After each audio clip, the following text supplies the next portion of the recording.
free trade agreement, the government is attacking Quebec's dairy farmers once again. Rather than dealing with local companies, federal penitentiaries will be providing powdered milk from Winnipeg to Quebec penitentiaries. The Chagnon Dairy had been delivering 12,000 containers of milk per week to the Cowansville and Drummondville penitentiaries. Will the minister listen to reason and call Correctional Services Canada to order about this aberrant decision?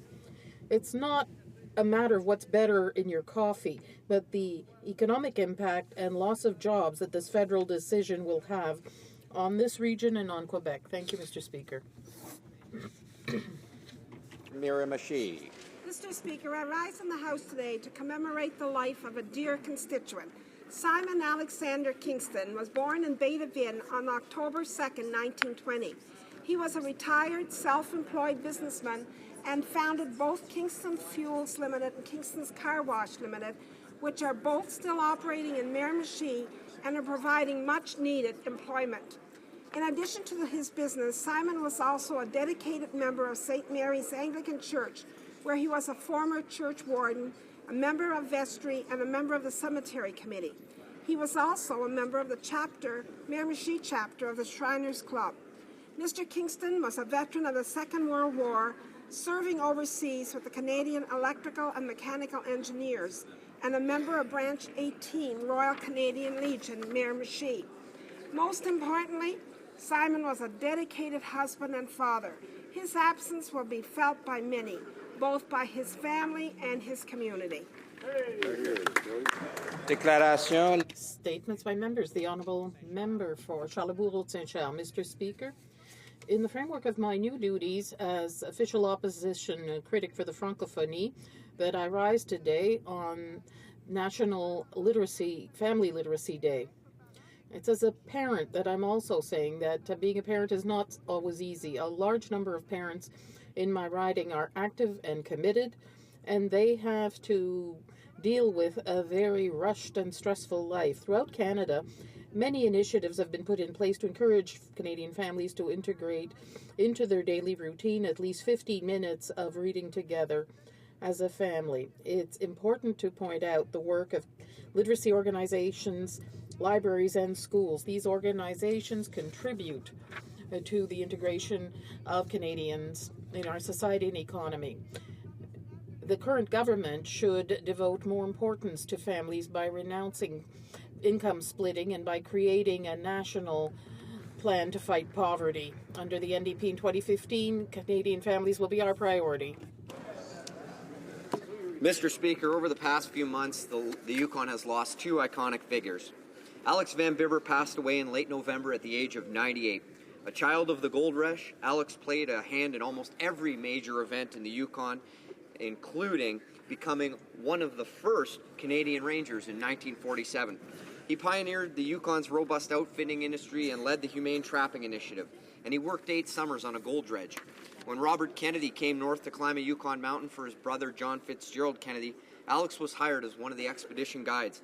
He embodied everything that is great about the Yukon and was dubbed the toughest man in Canada. The recent passing of Yukon artist Ted Harrison at the age of 88 has left a distinct hole in the Yukon art scene as well as the hearts of Yukoners. His vision of the North and its people was so vibrant, it not only filled Yukoners with pride, but made others long to visit and witness the majesty of the Yukon for themselves. Mr. Harrison is one of Canada's most popular artists. His love of the land and the people of the Yukon brought him international acclaim, and his paintings can be found in private collections around the world. Mr. Speaker, both of these men contributed to the Yukon, and we are sad for their loss, but proud they are Yukoners. Thank you. The Honourable Member for York West. Thank you, Mr. Speaker. Next month is Black History Month, and as a nation, we should mark the occasion by exploring and celebrating the proud traditions of African Canadians. In 1995, at the request of the Honourable Jean Augustine, Prime Minister Chrétien established Black History Month to highlight the countless contributions made by people of African descent to the Canadian mosaic. Today, as we reflect, we must remember the influences of people like Honourable Lincoln Alexander, Honorable Jean Augustine, Carrie Bess, and dozens of others who pushed aside outdated boundaries. In this spirit, I am proud to welcome a group of young leaders to Ottawa today. These young Canadians from the Children's Breakfast Clubs represent hope and change for tomorrow. In the month ahead, I encourage all Canadians to celebrate the many offerings made by our friends and neighbors of African descent. Certainly, we are all better off for their work, their generosity, and their spirit of giving. Welcome to Ottawa.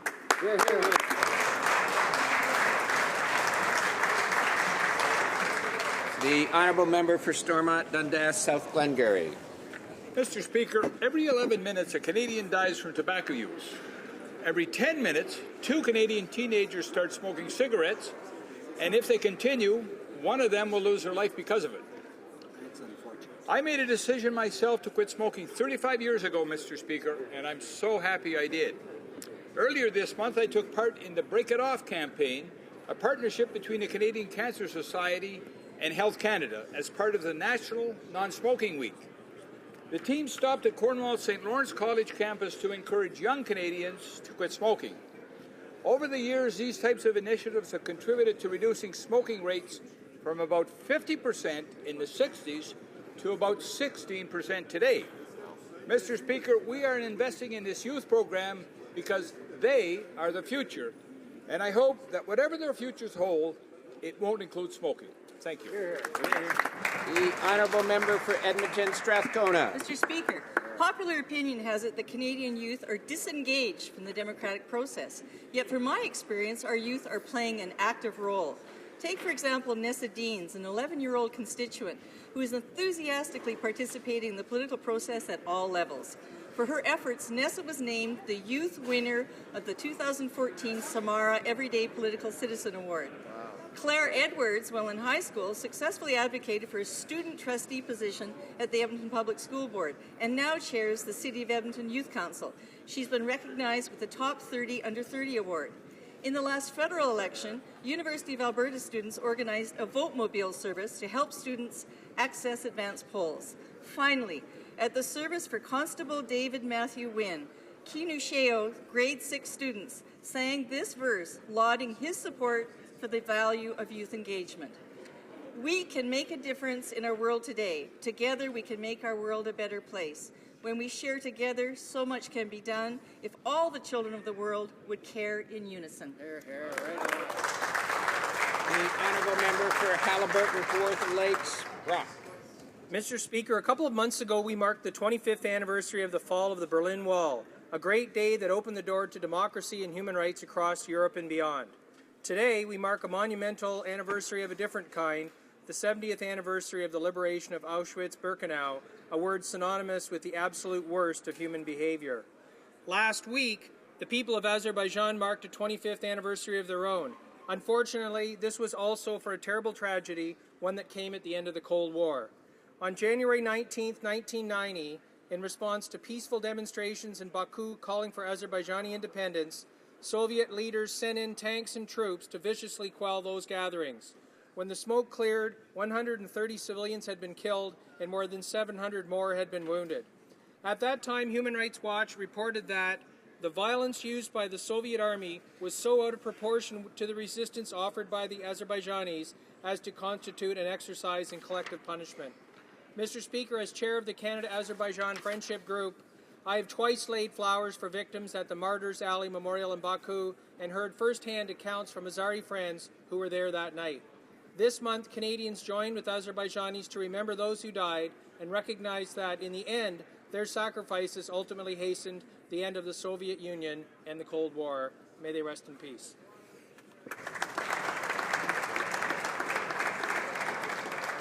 The Honourable Member for Calgary Centre. Mr. Speaker, it's a sad honor for me to rise today to celebrate the life of Link Byfield. You know, Link's name is synonymous with Alberta politics, and he embodied the passion and the conservative spirit of Alberta. When the West wanted in, it was Link who knocked on the door. His Alberta Report and Western Report were the voice of reform, and the Reform Party would never become the powerhouse that it was in Canada without Link. But he didn't stop there. He went on to become Canada's first independent elected senator with 236,000 votes, and then he co-founded Alberta's Wild Rose Party. And now Link changed the political landscape of Canada, and he did that with humility, with humor, and with faith.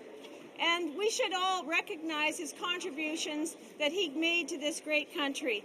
Mr. Speaker, our prayers go out to his family, but they can rest assured that the things Link stood for, his passion, his commitment to freedom and justice, will be carried on. Rest in peace, my friend.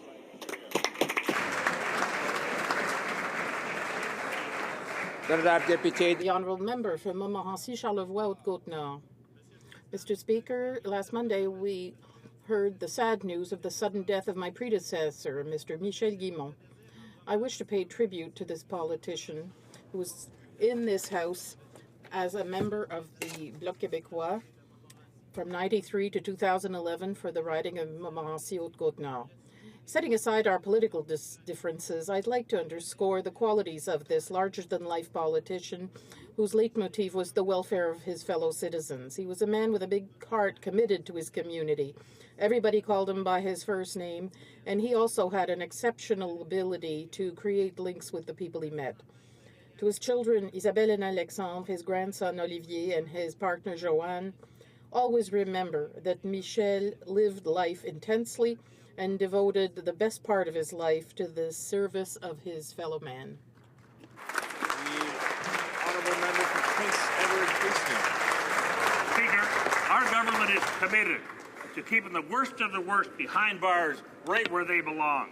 That's why we're committed to bringing forward legislation that means life sentences for dangerous individuals and predators will be just that, a life sentence. Never again will they be free to terrorize law-abiding citizens.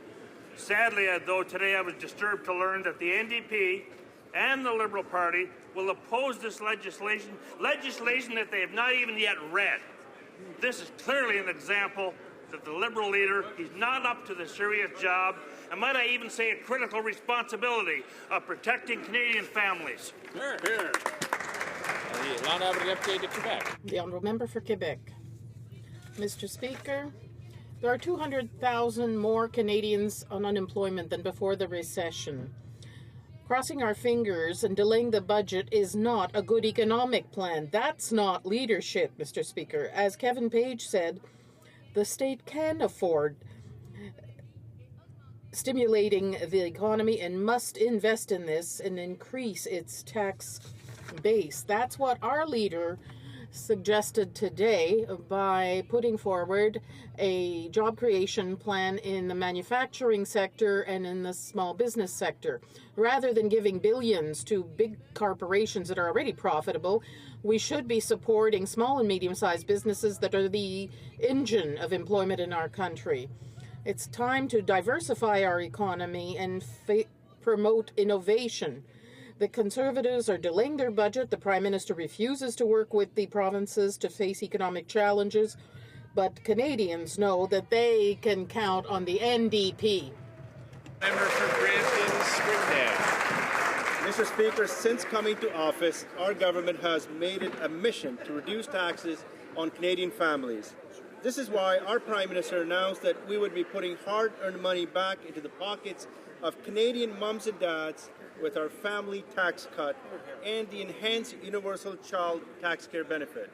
Soon, families in my riding will receive approximately $2,000 annually per child under the age of 6. When you add it all up, Mr. Speaker, a family with 5 children will receive nearly $60,000 by the time their children turn the age of 6. While we're making life more affordable, the Liberals and NDP would take this money away from families and hike taxes. Mr. Speaker, unlike the members on that side of the House, we will continue to stand up for hardworking Canadian families. Thank you. The honourable member for St. Paul's.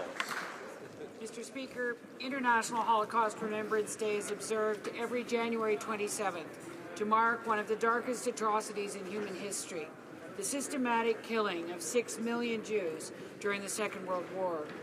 This year's solemn day of remembrance has a special meaning It is also the 70th anniversary of the liberation of Auschwitz-Birkenau. The victims of this unfathomable crime against humanity were 6 million daughters and sons, mothers and fathers, brothers and sisters, peoples whose lives were ended prematurely through acts of blind hatred. Today is not only a day of deep reflection for the Jewish community, but for all Canadians and people around the world. On this day and every day, we must give special meaning to the words "never again" by pledging to actively stand up against hate, injustice, anti-Semitism, racism, and refuse to be silent in the face of genocide.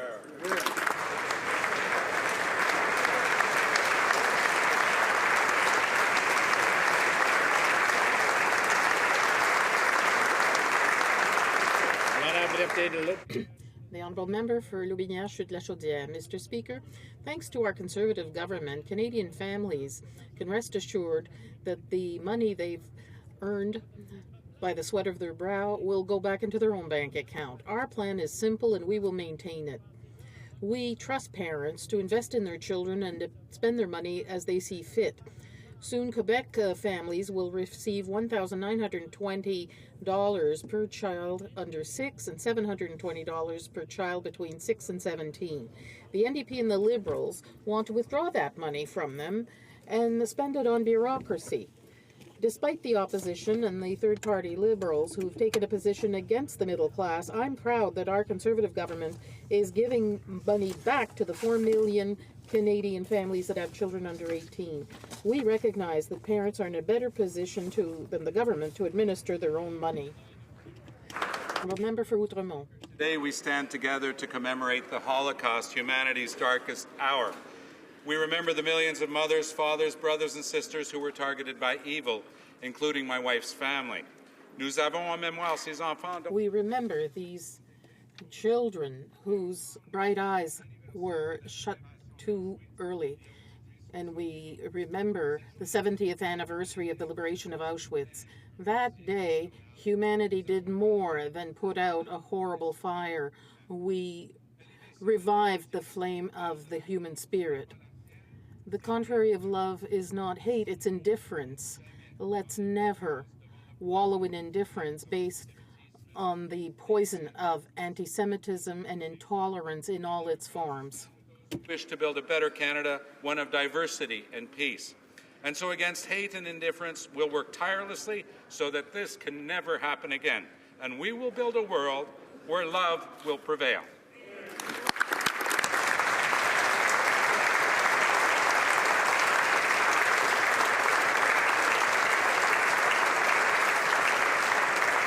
The honourable member for York Centre. Speaker, today marks the 70th anniversary of the liberation of the Nazi death camp Auschwitz-Birkenau. Beginning in 1942, Jews would arrive from the ghettos of Eastern Europe in cattle cars. Upon arrival, those strong enough to work would be sent to the right. Women and children would be sent to the left to die in the gas chambers. By 1944, some 20,000 people a day would be murdered in this fashion. Some had another fate. Joseph Mengele, the camp doctor, would pick children, particularly twins, for gruesome experiments. Those sent for slave labor would be tattooed with a number on their arm, like my dad, 15 years old at the time. Many were worked to their death. Others, by time of liberation, would sit or lie on the ground, staring vacantly into space, no longer aware of who or where they were. By liberation, over 1 million Jews died in Auschwitz, plus 100,000 others in this factory of death. Therefore, when we remember the dead souls and we say never again, let this not be a mere phrase, but a call to action. A call to resist anti-Semitism and ignorance in all its forms and to refuse to be bystanders to evil whenever it rears its ugly head. Let that be the true legacy of Auschwitz.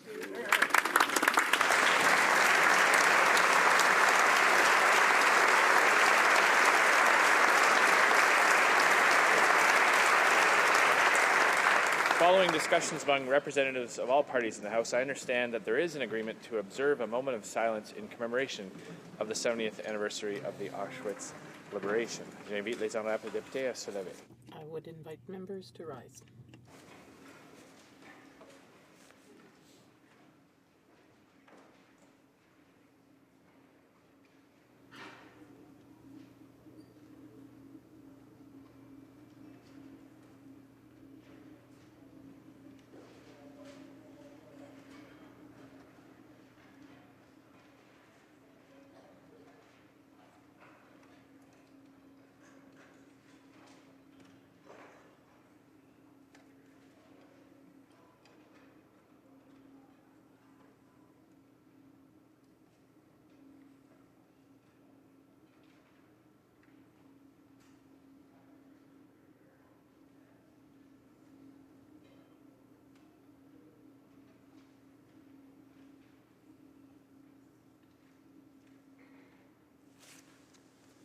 colleagues. Oral questions. Questions orales. The Honourable Leader of the Opposition.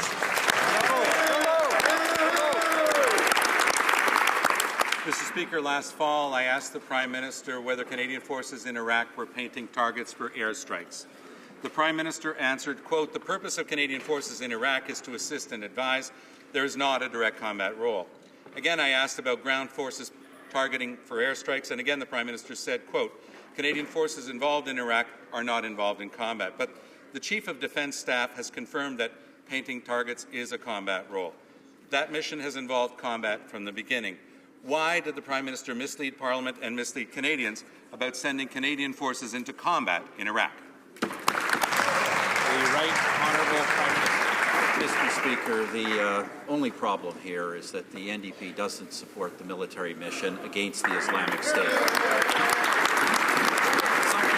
Something, Mr. Speaker, that all of our principal allies and many more around the world are involved in because it involves a direct threat to this country and to the civilized world. Mr. Speaker, our troops are there advising and assisting Iraqi forces, and Mr. Speaker, they're doing an excellent job. We stand 100% behind them. The Honourable Leader of the Opposition. Mr. Speaker, our troops always do an excellent job in the missions that they're given by the Canadian government and by this Parliament. The question here is, why did the Prime Minister mislead the Canadian public? Those quotes are clear. Those questions were precise. The Prime Minister gave intentionally misleading answers. Canadians want to know why their Prime Minister on something this important did not tell the truth to Canadians.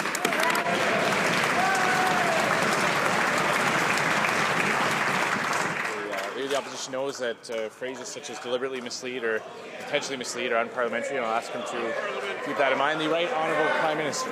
Once again, Mr. Speaker, it's the Leader of the NDP who's caught in his own contradictions. Canadian troops under their commanders are executing exactly the mission that Canadians have given them, that this Parliament has given them, that Canadians expect. They are advising, they are assisting, and guess what, Mr. Speaker? If fired upon, they're going to shoot back, and if they kill some of the ISIL terrorists, Canadians are going to support that no matter what the NDP does.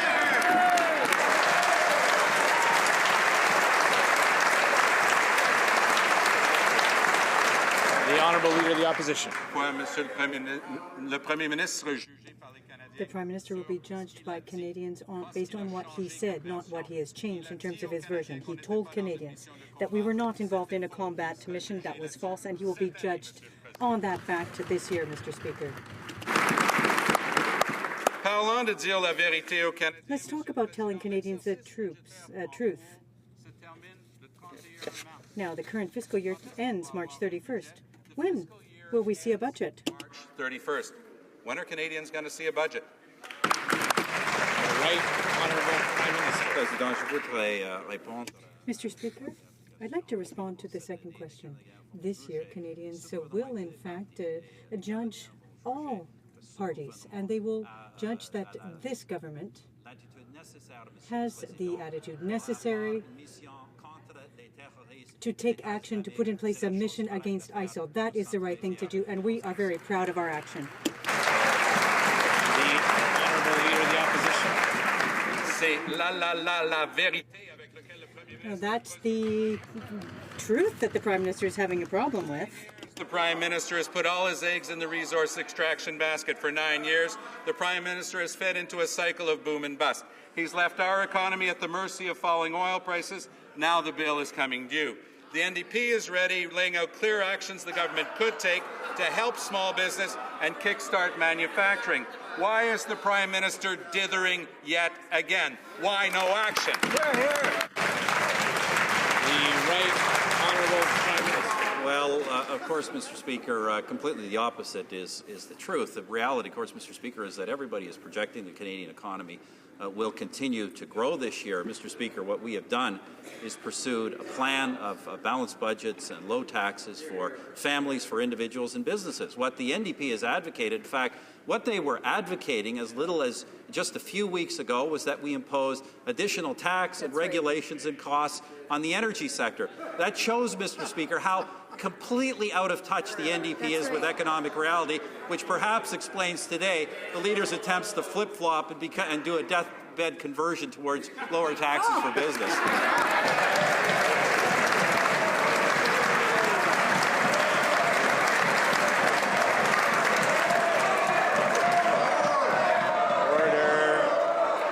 Order. The Honourable Leader of the Opposition. Unlike the Prime Minister, the Bank of Canada understands that action is needed now. Just last week, the Bank of Canada cut interest rates below 1%, levels we haven't seen since the depths of the financial crisis.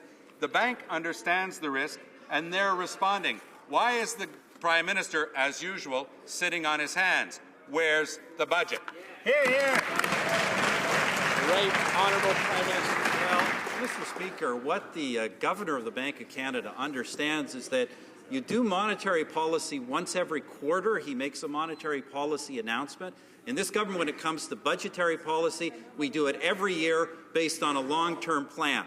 That plan has created 1.2 million net new jobs. We're continuing to grow. We're continuing to move forward. And unlike the NDP, we're not going to write a different budget and have a different economic policy every month.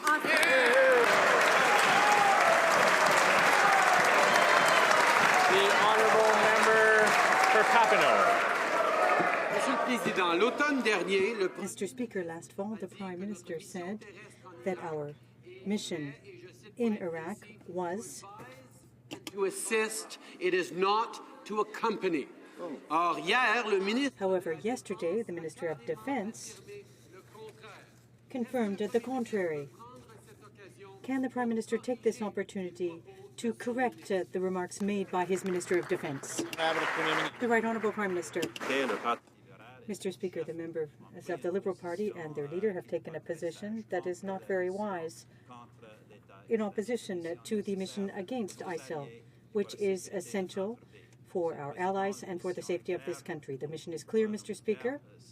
Our troops are there to assist and advise the Iraqi troops, Mr. Speaker. If we are shot at, we will shoot back. That is what our troops have done, and we are very proud of that, Mr. Speaker. Mr. Speaker, oil prices have fallen nearly 50% since the fall fiscal update. The Prime Minister has certainly been briefed on our current fiscal impact. Will he now tell Canadians exactly how much that drop in oil prices has affected the Canadian government?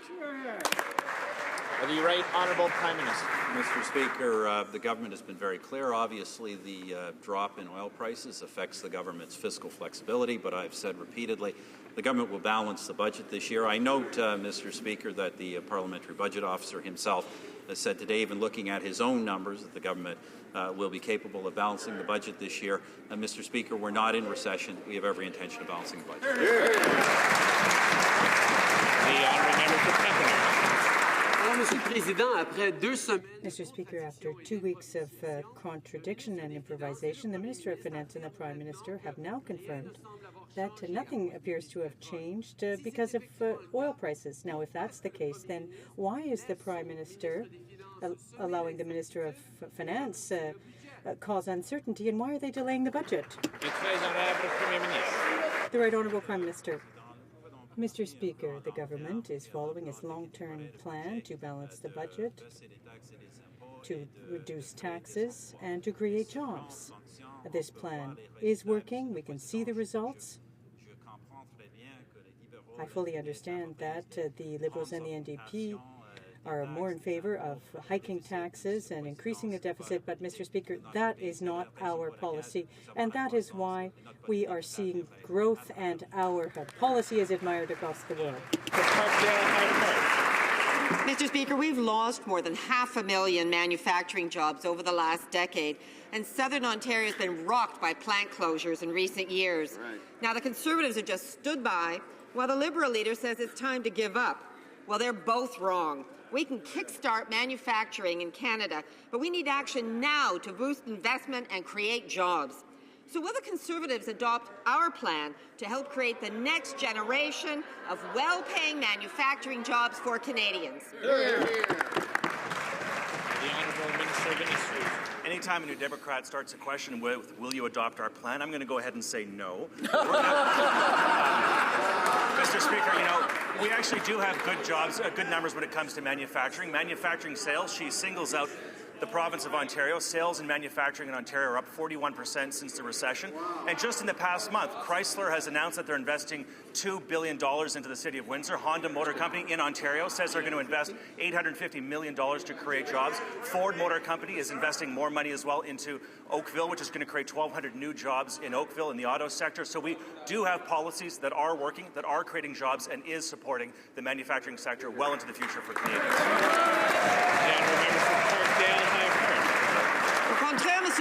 On the contrary, Mr. Speaker, hundreds of thousands of jobs in the manufacturing sector have disappeared. Middle-class families have to turn to low-paying, precarious jobs because the Conservatives are incapable of diversifying our economy. With the slowdown in the oil industry, we can see the extent of the damage caused by the Conservatives. Why are they refusing to take action to diversify our economy and to stimulate job creation in the manufacturing sector? The Honourable Minister of Industry. Mr. Speaker, we are currently putting in place policies that are for the benefit of our economy in each region, in many sectors of our economy. And here is what Jason Myers said. He's the head of the Manufacturing Exporters Association of Canada. The programs that the Conservatives have put in place to support the manufacturing sector are working very well. And that was a quote. Mr. Speaker, it's good to have policies and commitments and approaches to protect our industries in each region across the country and to have a diversified economy. And that is exactly what we're doing. The Honourable Member for Rimouski-Nejet-Témiscouata-les-Basques. The slowdown in the oil industry has shed clear light on the bad management by the Conservatives. They've neglected to diversify our economy. 500,000 jobs were lost in the manufacturing sector over the past decade, and the government isn't doing anything. Instead of delaying the budget and pushing it back to April and boycotting the Council of the Federation, the government should show some leadership and work with the provinces in order to stimulate job creation in the manufacturing sector and for SMEs. Why is the government not doing anything? The Honourable Minister of the Industry. As I just said, Mr. Speaker, that is not at all the case. What we're doing is putting in place policies that will protect, promote, and accelerate job creation, good quality job creation in all regions of the country. Now, if we're talking about the automobile sector, we have seen investments. The Asia-Pacific Gateway. You can see that we are in a position to say that we have good policies for the future and for investments. The Honourable Member for Rimouski-Nejet-Témiscouata-les-Basques. The NDP plan to stimulate job growth in the manufacturing sector and for SMEs is a responsible, concrete plan that will make it possible to kickstart job creation and promote a broadening of the tax base for the state. Several measures proposed by the NDP have been supported by the manufacturers and exporters of Quebec and by the Canadian Federation of Independent Business. Solutions to kickstart the economy exist. Why is the government refusing to help the middle class? The Honourable Minister. To supporting the middle class, this government has done more than anybody else. And in fact, you know, there was a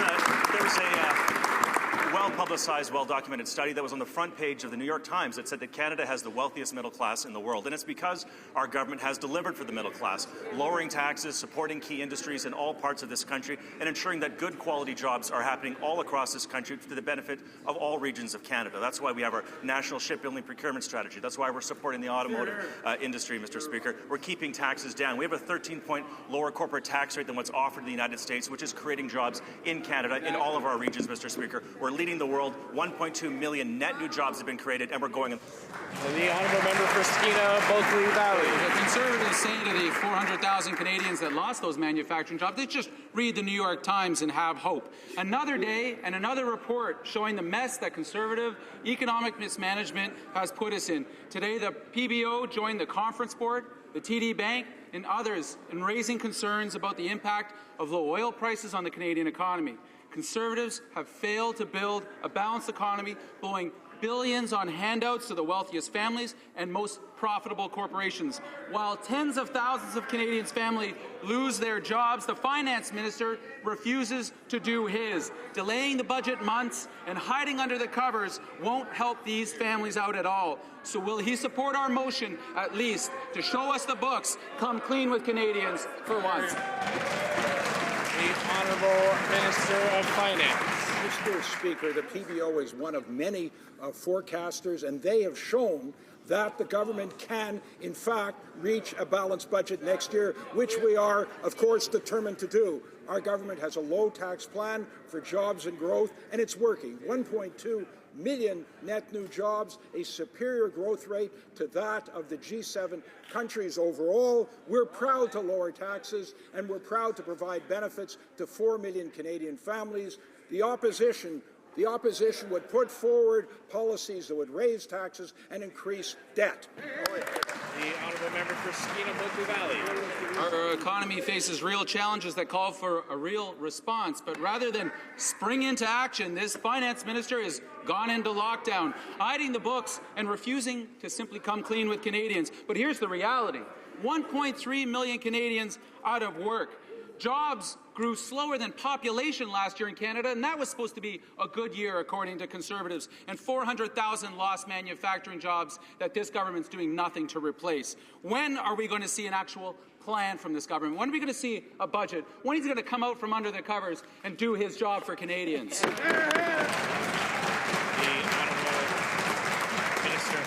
Mr. Speaker, as I've said before, because of the instability of the oil market, we will not present a budget before April. We need to have all the facts. That's the prudent thing to do. What the opposition apparently would prefer to leap forward with their plans to increase taxes, to increase the debt, and to drag down our economy.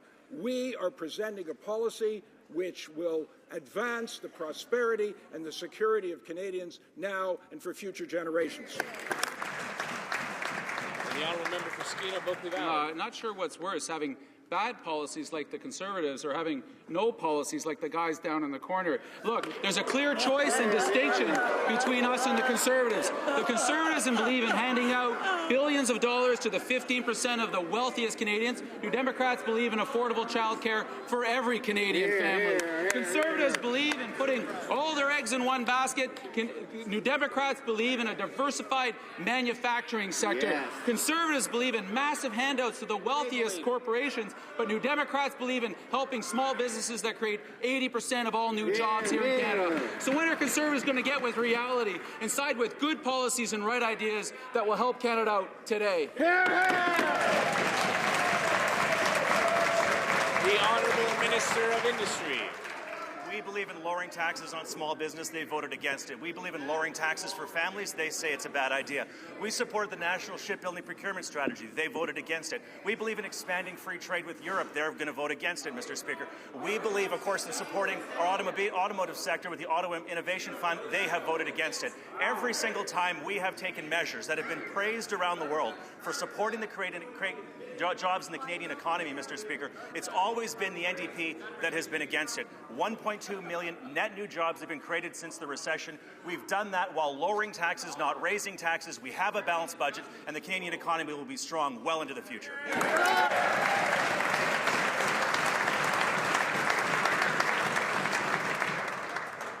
The Honourable Member for Rivière-des-Midi. Since the tabling of my bill to protect unpaid interns, the government has started to take the problem seriously, but we're still waiting for concrete measures to limit recourse to unpaid labour.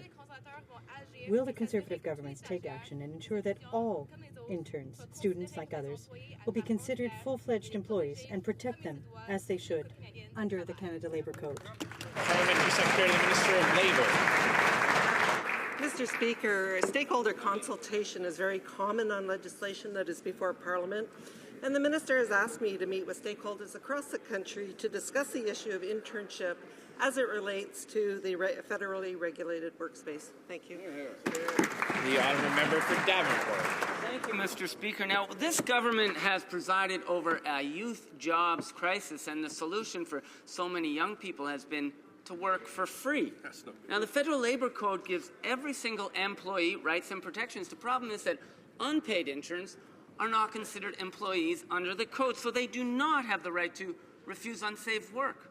They do not have the same protections from sexual harassment in the workplace. So surely the minister must agree with the NDP that these same protections should apply to all interns, paid and unpaid. The Honourable Parliamentary Secretary to the Minister of Labour.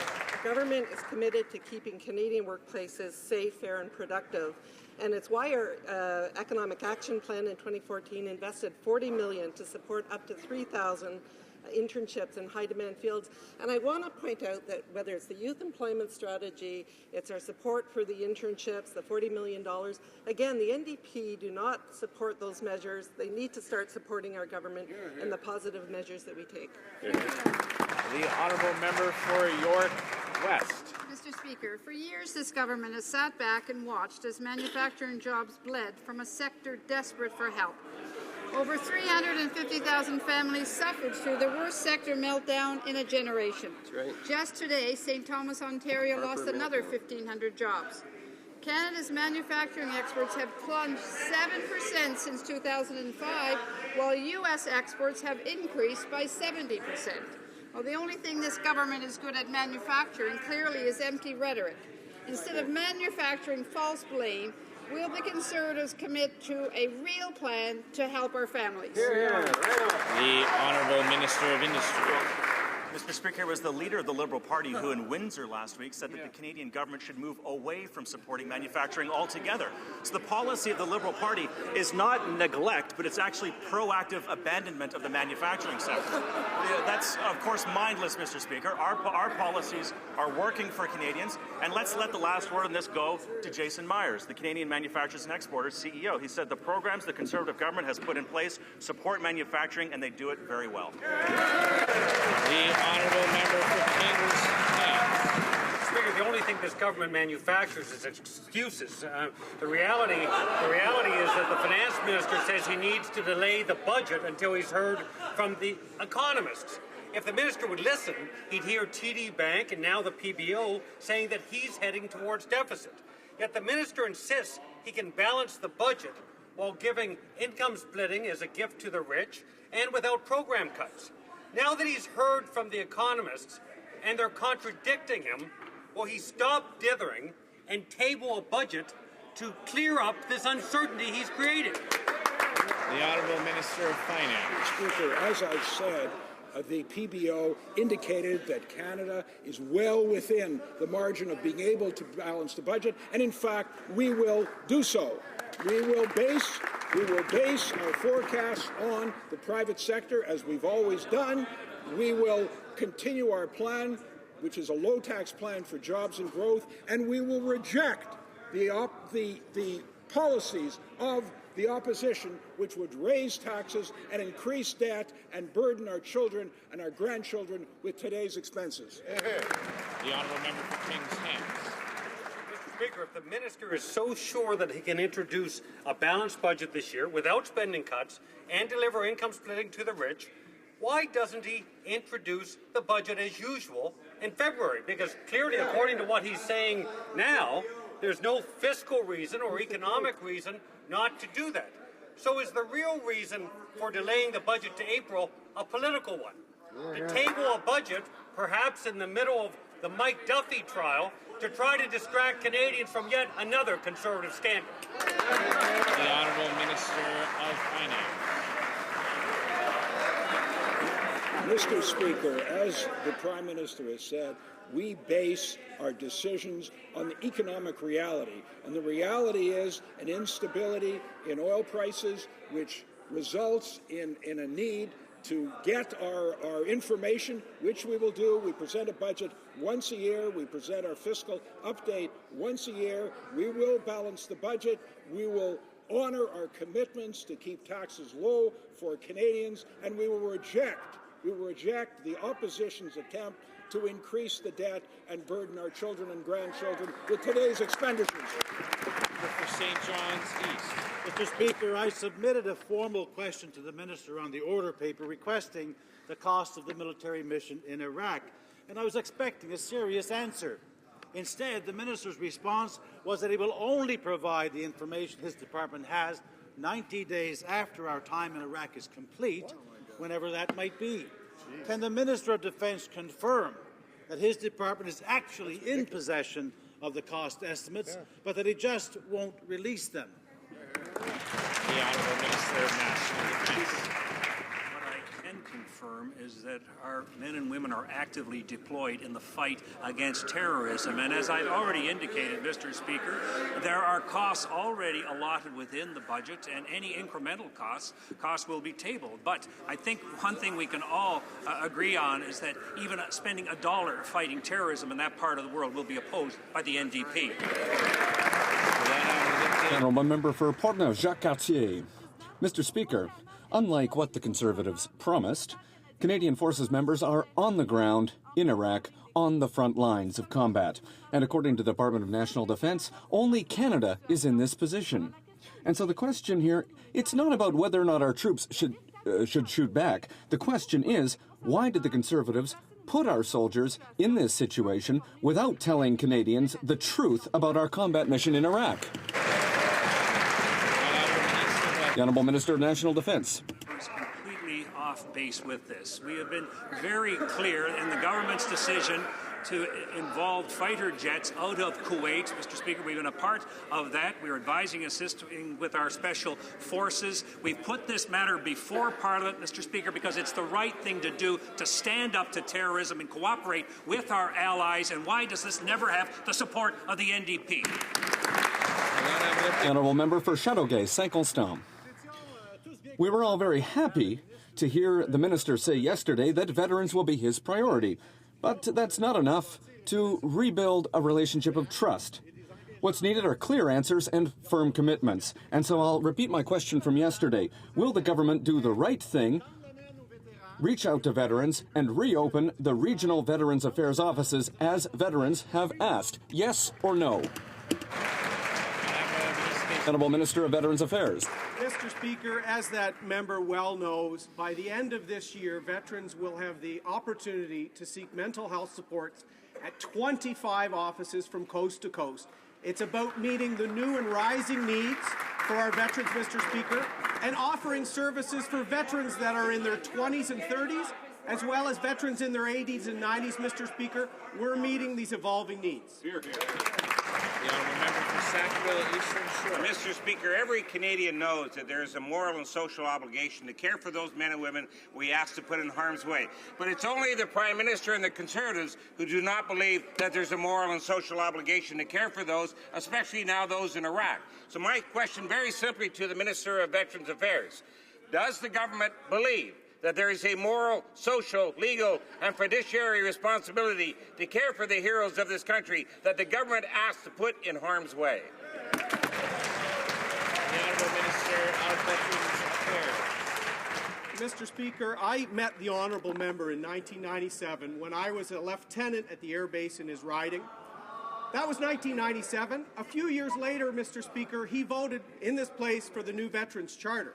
What we've got to realize between 1997 and today, we have to meet the new and ongoing needs for our veterans. There's a tremendous obligation, Mr. Speaker, recognized as far back as Robert Borden, but we're not frozen in time. We have to meet the needs now and in the future, and we will, Mr. Speaker. The Honourable Member for Don Valley West. Mr. Speaker, on January 1st, our government's enhanced universal child care benefits took effect. Families will now receive even more benefits from our government. Would the Minister of Employment please update this House on how families will benefit from the latest tax cuts from our budget? The Honourable Minister of Employment. I thank the member from Don Valley for his question and his support for tax fairness for families, Mr. Speaker. The package introduced by this government, of course, will focus benefits, two-thirds of them on low and modest income families. 100% of families with kids under the age of 18 will benefit, an average benefit of nearly $1,200 a year. A family earning less than $30,000 will receive an average benefit of over $1,200. A single parent with two kids earning $30,000 will receive over $1,500 in benefits. Mr. Speaker, this is one of the largest and most significant tax benefits for Canadian families ever. It will strengthen families. It will help parents with the cost of living. And, Mr. Speaker, we are proud of our family tax cut. The honourable member for Alfred Benham. Mr. Speaker, Canadians were shocked to learn about the high-flying travel at CSIS. Director Michel Coulombe has racked up tens of thousands in travel expenses, including a $750 a night hotel bill. Wow. Meanwhile, CSIS case officers looking at high-risk travelers are overstretched and under-resourced. Does the minister really think this is an appropriate use of taxpayer funds? The Honourable President of the Treasury. Mr. Speaker, the travel directive of the Government of Canada is very clear. It states that the most economical means is to be selected, given the nature of the trip, when booking transportation, accommodations, and meeting facilities. Mr. Speaker, this government takes the management of taxpayers' money very seriously, and I have already directed that officials look into this matter. The honourable member for Alfred Benham. It's outrageous that the travel bills for the director of CSIS are higher than those of even the minister. A hotel room at $750 a night? Well, that seems a little grand, especially when we know that CSIS agents are overstretched tracking radicalized individuals. Is this the kind of change the Conservatives wanted to bring to Ottawa? How can they accept this wasteful spending? The Honourable President of the Treasury Board. As I already said, Mr. Speaker, the travel directive is very clear.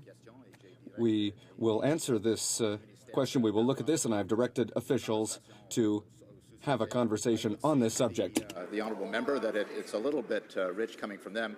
Maybe they were doing their research from one of the illegal offices they had that they still haven't reimbursed the taxpayers. The honourable member for Churchill. As they waste thousands, they're downloading huge new costs onto provinces.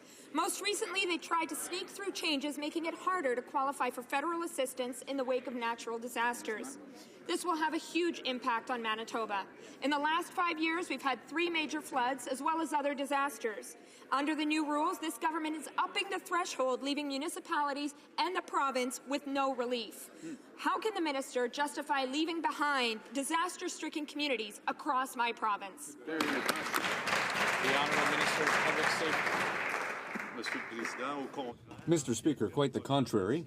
When it comes to First Nations, Public Safety Canada signed an agreement with Aboriginal Affairs, not only to make sure that the money is available on the ground, but also to facilitate coordination with provinces. This is news that was very happily accepted by communities in the provinces, and we will continue to support Aboriginal communities when they are the victims of natural disasters. Mr. Dartmouth, Cole Harbour. Thank you, Mr. Speaker. We're talking about disaster relief to the provinces. This government, without any notice, have tripled the threshold to qualify for disaster relief. In Nova Scotia, for example, that means in the past 20 years, they would have to forego $20 million. Whoa. The question is real simple. Why is the government downloading again to the provinces? Why do they figure the provinces have to carry this on their own? Public Safety. Mr. Speaker, this government is standing by communities and provinces when come large disaster. The federal government is covering up to 90% of the costs when those big tragedy occurs, and we are working hand in hand with provinces and communities, Mr. Speaker. Now, let's be clear. This program was not updated nor indexed for decades. We took half of the indexation. Still, the province are a part of the program, and we will continue to support the provinces and the communities whenever it's needed in this country, and we will face the challenge. Thank you. The honourable member for Vancouver Quadra. Mr. Speaker, yesterday in the House, the Minister of Defence justified frontline combat by saying, and I quote, "I'm not sure we could train troops without accompanying them." Yet on September the 30th, the Prime Minister explicitly ruled out combat on the ground, and he said in question period, I quote, "The mission is to advise and assist, it is not to accompany." So why is the Defence Minister directly contradicting the Prime Minister, and the Prime Minister today covering for him? Don't Canadians deserve the truth? The The Honourable Minister of National Defence. We have been very clear, Mr. Speaker, with respect to the role of our Air Force operating out of Kuwait and our special forces who are there to advise and assist. I think what Canadians will not accept is the Liberal position that they will only take military action unless the outcome is already known or if others are doing the heavy lifting, Mr. Speaker. That hasn't been a part of Canadian history. That's not what this country is all about. Canadians stand with this government and what we are doing in that area. The Honourable Member for Saint Laurent Cartierville. Mr. Speaker, the contradiction is too obvious to be denied. On September 30th, here's what the Prime Minister said. Quote, "It is to advise and assist, it is not to accompany." Yesterday, the Defence Minister said, "I am not sure we could train troops without accompanying them." The contradiction is so clear. The Prime Minister misled this House with his declaration. Why did the Defence Minister not rise at that time to tell Canadians in this House the Prime Minister is wrong? Our troops will accompany. The Honourable Minister of National Defence. Mr. Speaker, the Honourable Member doesn't want our troops doing anything. I mean, that's one thing we can all agree on. But we have been very clear that our special forces will be there to advise and assist, Mr. Speaker, and that we'll be conducting air raids out of Kuwait. What is the contradiction is that the Liberal Party wants us to do nothing in this fight against terrorism. Nobody agrees with them, Mr. Speaker. The Honourable Member for Nickelbelt. Mr. Speaker, for years, the Ontario Liberals have been bickering with Conservatives in Ottawa over the Ring of Fire and getting nothing done for Northerners. Instead of creating jobs in Sudbury, the Liberals are sitting on their hands.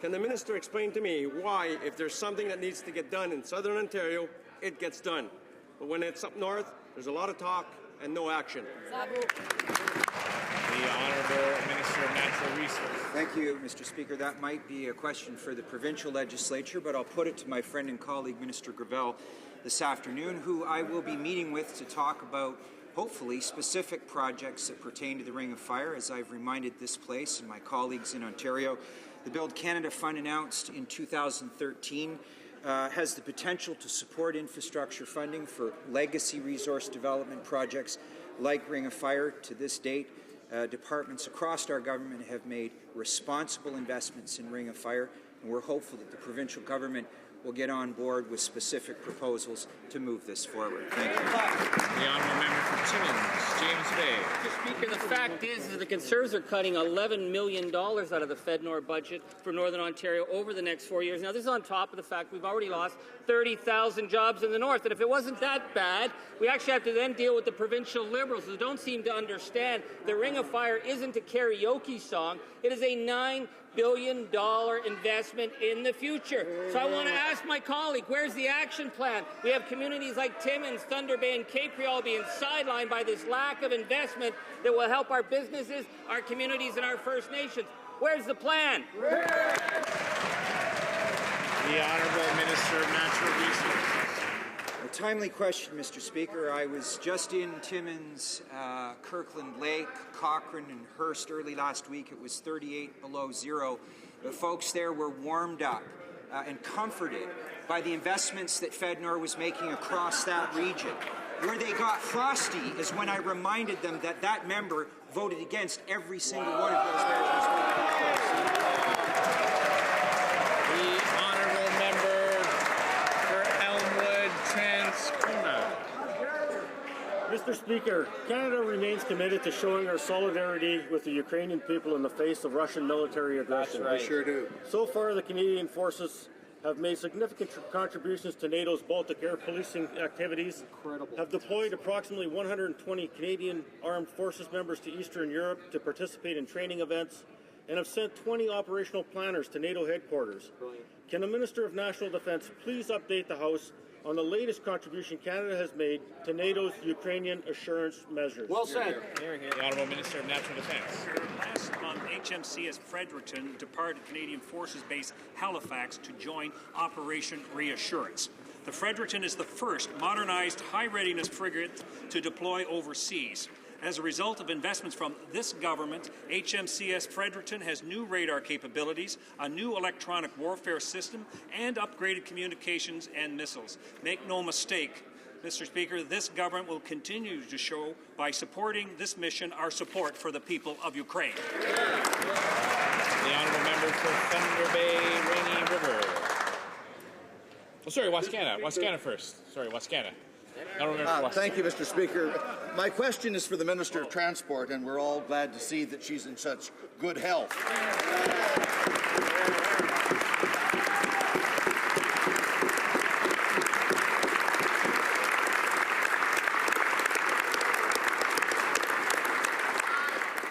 Mr. Speaker,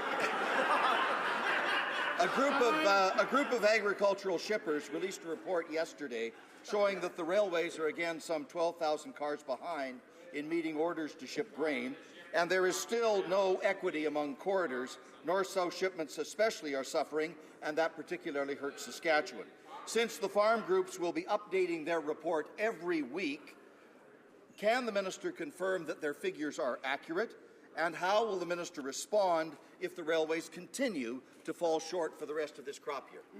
The Honourable Minister of Transport. Thank you, Mr. Speaker. I very much appreciate the member's kind wishes, but I knew there was going to be a but in there, so I appreciate it. Mr. Speaker, I am very well aware of the report. We want to make sure that all corridors are being served in Canada, of course, so we're going to continue to increase the transparency in the Canadian logistics system. One of the key things that we have done is we've accelerated the review of the Canadian Transportation Act. There is a panel in place that is taking a look at what our transportation needs are going to be in the next 20 to 30 years. I'm confident they'll get to the right answers, and I encourage anybody in the logistics chain, be it agriculture or lumber or mining, whatever, to make sure they make their input into the CTA review. The Honourable Member for Thunder Bay, Rainy River. Thank you, Mr. Speaker. As you just seen, like everyone in this place, I'm pleased to see the Minister of Transport back, safe and sound. But it has been a year now since I asked the Minister to help get the James Street Bridge in Thunder Bay reopened. Now, the loss of this bridge has a significant economic impact on both Thunder Bay and Fort William First Nations. It impedes the work of first responders. CN should not be allowed to hold a community hostage like this. Will the minister finally respond to my request and intervene to get this important bridge reopened? Honourable Minister of Transport. Thank you, Mr. Speaker, and I'd like to thank the member for his question and kind wishes as well. Mr. Speaker, we are aware that there are negotiations ongoing between Thunder Bay and the CN Rail because CN owns this bridge, and if there are responsibilities and liabilities related to bridge repair and maintenance, we expect CN to fulfill these. The Honourable Member for Prince Albert. Mr. Speaker, this government has been steadfast in its support of the Ukrainian government in its opposition to Russian aggression. The Minister of International Trade was recently in Kiev on a trade and development mission to build on Canada and Ukraine's strong economic and cultural ties. Could the Minister please share with this House the latest development in the Canadian-Ukraine economic partnership? The Honourable Minister of International Trade. Well, Mr. Speaker, our government is committed to supporting efforts to build a prosperous, peaceful and democratic Ukraine. The people of Ukraine face enormous security and economic challenges, and Canada will remain Ukraine's steadfast and trusted partner in its time of need. Yesterday, I was in Kiev to announce that Canada and Ukraine are actively engaged in negotiations towards a free trade agreement. I also announced another $52 million of development assistance and economic support. By further strengthening our economic partnership, our work together will improve social and economic conditions and create growth and prosperity for all Ukrainians. The Honourable Member for Northwest Territories. Thank you, Mr. Speaker. Mr. Speaker, Nutrition North is an utter failure and symbolic of the Conservatives' failed Arctic policies. And now the Minister's Department has put out a tender for a consultant to help them out with Nutrition North. Not now, but next fiscal year. The reality is that parents across northern Canada are going without food, and elders are scavenging in the dumps. Canadians in southern Canada have begun sending food to northerners through organizations like Helping Our Northern Neighbours. Why are the Conservatives delaying action on this immediate crisis?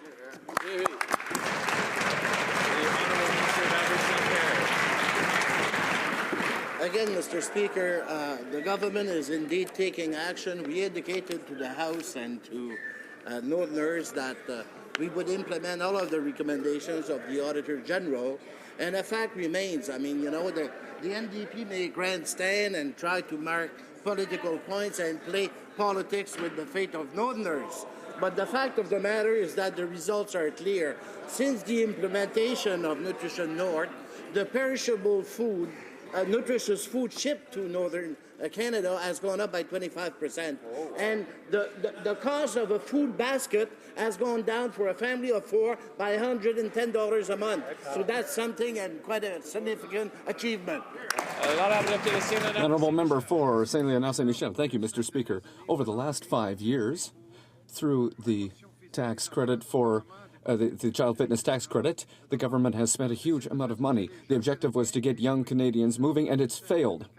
According to a report from 2014, only 5% of Canadian youth will get enough physical activity. We need to implement sporting programs that are better financed and more accessible with modern infrastructure.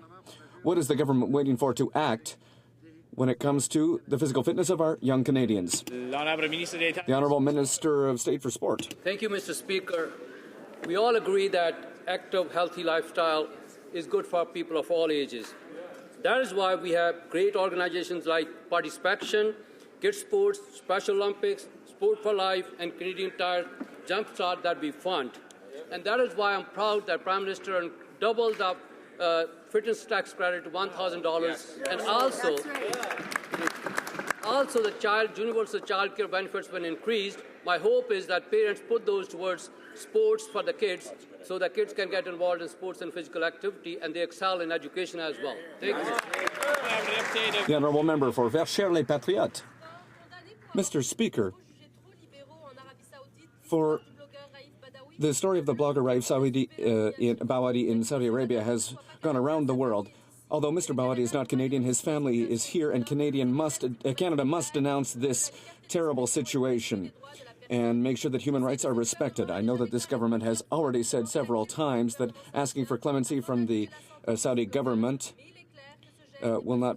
I know they've already done this, but that's not enough. Can this government concretely say what it will do to ensure that Mr. Badawi can come join his family here in Canada?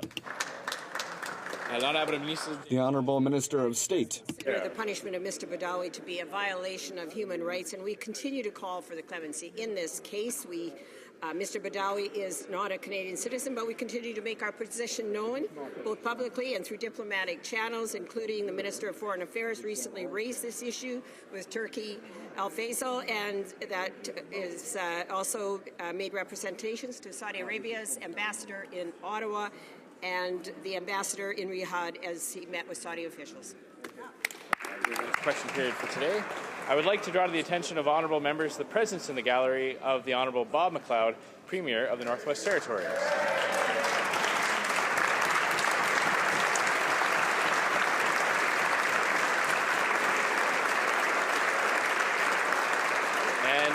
In recognition of Black History Month, I would also like to draw to the attention of honourable members the presence in the gallery of the author of The Book of Negroes, Lawrence Hill, as well as some of the cast and producers of the TV miniseries, Clement Virgo, Damon de Oliveira, Ingenue Ellis, Lyric Bent, Margaret O'Brien, and Armand Leo.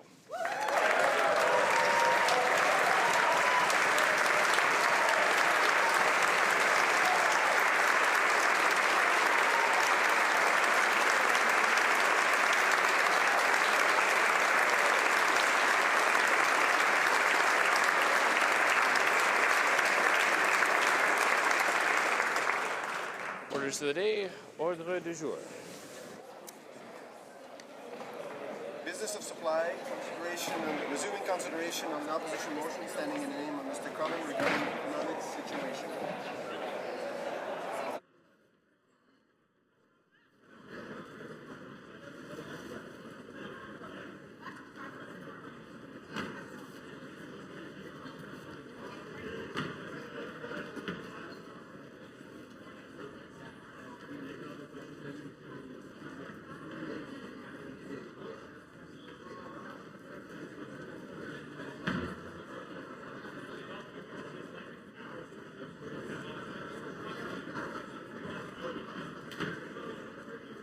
Questions and comments. Questions et commentaires pour l'honorable député de Compton-Stanstead. The honourable member for Compton-Stanstead. Questions and comments. The honourable member for Beauport-Limoilou. Thank you very much, Mr. Speaker. I wish to thank my colleague for Compton-Stanstead for his very good speech made for the people in his riding. I'd like to get back to the Bank of Canada report on monetary policy. It indicates that long-term unemployment is close to its peak after the economic crisis. Almost 5 years after the fact, long-term unemployment, which is the most damaging unemployment, is still at its peak. That's unbelievable, Mr. Speaker. I fail to see how the government can step aside from its responsibility from such destructive unemployment. I'm sure that my colleague will agree. This is the kind of unemployment that excludes people from the labour force in the long term. I'd like to hear his views on that. The honourable member for Compton-Stanstead. I thank my colleague for his question. One of the long-term effects that is most perverse is the exodus of these people who are in a situation where they can no longer find work in their region, and we see an exodus at that point, and that's highly regrettable. We see this exodus because the government forgot that there are people who need training. We're not talking about a program that will